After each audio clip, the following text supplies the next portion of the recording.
Get ready video বানানোটা আমার একটা নেশা হয়ে গেছে বলতেই পারো, কারণ যখনই আমি সাজগোজ করি তখনই আমার মাথার মধ্যে ঘোরে যে একটু ভিডিও করলে ভালোই হতো, সবার সাথে আমি শেয়ার করতে পারতাম। তো প্রথমে তো এত তাড়াহুড়ো ছিল এই দিনকে, মানে ভোর ভোর উঠে আমি যেহেতু রেডি হচ্ছিলাম, প্রচুর মানে লেট হয়ে গেছিলো আমার, তো ওই জন্য মুডটা একটু খারাপই ছিল। ভিডিওটা দেখলেই বুঝতে পারো প্রচণ্ড রেগেছিলাম। আর ওই যেটা হয় সব বাড়িতে, কারণ কোথাও বেরোনোর আগে বাড়িতে ঝামেলা হয়, আমার সাথেও এরকম হয়, আমার সাথে মা মানে সবার ঝামেলা বেড়ে যায়, চিল্লাচিল্লি করি এরকম, আর প্রচুর মাথা গরম পাবলিক আমি।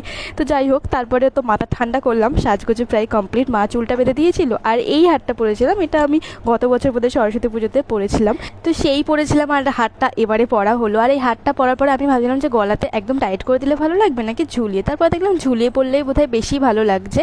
আর পুচকে পুচকে দুটো ইয়াররিংস ছিল, সেটাও পরে নিয়েছি। আর হারটা না ভীষণ সুন্দর।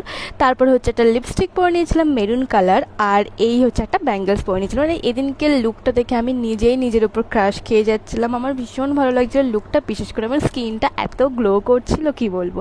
কপালটা একটু ফাঁকা ফাঁকা লাগছিল, তাই একটা টিপ পরে নিয়েছিলাম লাল কালার। তো এবারে লাগছে না একদম রবীন্দ্র জয়ন্তীর সাজ, কি বলো তোমরা? আর আমার এরকম ভিডিও ভালো লাগলে অবশ্যই আমার ইউটিউব চ্যানেলটা সাবস্ক্রাইব করো আর ফেসবুক পেজটা ফলো করতে ভুলো না। চলো দেখা হচ্ছে পরের ভিডিওয়, বাই।